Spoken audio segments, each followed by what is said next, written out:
जो 7 दिन में एक बार क्लास करें तो उनको क्या कहेंगे? What will those who attend Baba's class once in 7 days be called? Christian या मुसलमान?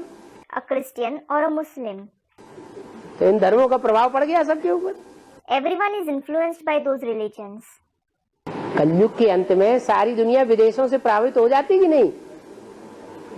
At the end of the Iron Age, does the whole world become influenced by the foreigners or not? पश्चिमी सभ्यता हावी तो हावी हो जाती है नहीं? Does the Western civilization become dominant or not? तो हावी हो गई एडवांस पार्टी के ऊपर। So, it became dominant over the advanced party. Advance party कहो चाहे वो शिवसेना कहो। Call it advanced party or Shiv Sena, meaning army of Shiv.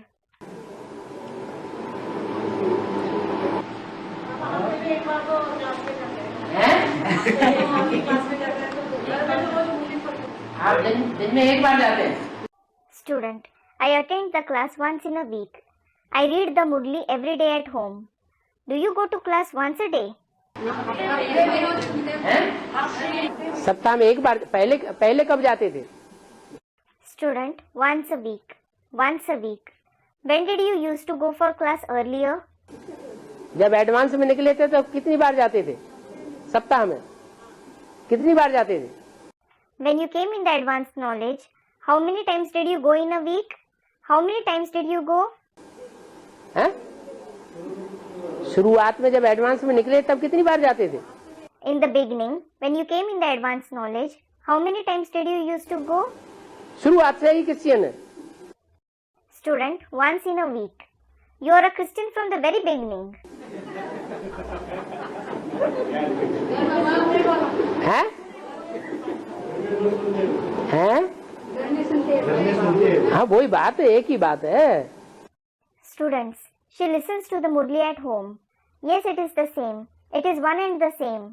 वो घर में ही नमाज पढ़ लेते हैं।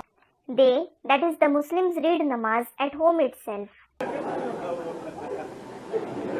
7वें दिन जुमा मस्जिद में चले जाएंगे।